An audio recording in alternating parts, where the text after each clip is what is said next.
वायुसेना के लिए लगभग 7,000 नौजवानों ने परीक्षा पास की, लेकिन बड़े अफसोस के साथ आपके माध्यम से इस सरकार को बताना चाहता हूं कि आज वो नौजवान अवसाद में है, निराशा में है, पीड़ा में है, दुख में है कि उनको आज तक सेना में भर्ती का अंतिम जो भर्ती के लिए उनको चिट्ठी मिलनी चाहिए, उस चिट्ठी की प्रतीक्षा कर रहे हैं।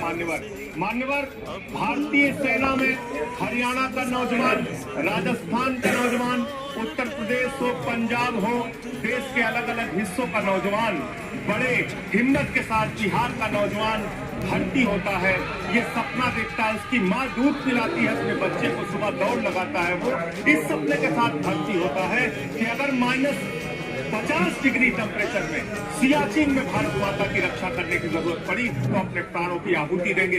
+50 डिग्री टेम्परेचर में जैसलमेर में खड़े होकर अगर भारत माता की रक्षा करने की जरूरत पड़ी तो अपने प्राणों की आहुति देंगे। लेकिन आपने अग्निवीर जैसी योजना लाकर भारतीय सेना के साथ और भारत माता के साथ विश्वासघात करने का काम किया। मान्यवर, एक अंतिम बात कह के मैं अपनी बात को खत्म करूंगा।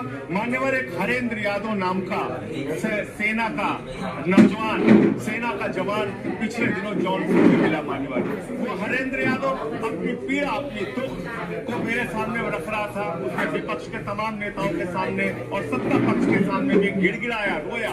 उसकी एक ही विनती थी कि सेना का जवान बना है हाथ में बंदूक लेने के लिए, सेना का जवान बना है भारत की रक्षा करने के लिए, लेकिन उस जवान से अधिकारियों के ट्रे उठवाए जाते हैं, सेवादारी करवाई जाती है। सेना में ये सेवादारी की प्रथा बंद होनी चाहिए। हमारे जवानों का सम्मान बरकरार रहना चाहिए। हमारा जवान देश की रक्षा के लिए है, भारत माता की रक्षा के लिए है, किसी अधिकारी का ट्रे उठाने के लिए नहीं है, हाथ में बंदूक उठाने के लिए है, दुश्मनों से लड़ने के लिए है। ये मैं हरेंद्र यादव की पीड़ा भी आपके माध्यम से सरकार तक पहुंचाना चाहता हूं और निवेदन करना चाहता हूं मान्यवर कि जिस भर्ती पर आपने रोक लगाई है सारी परीक्षा पूर्ण करने के बावजूद, उनको ज्वाइनिंग का लेटर दीजिए।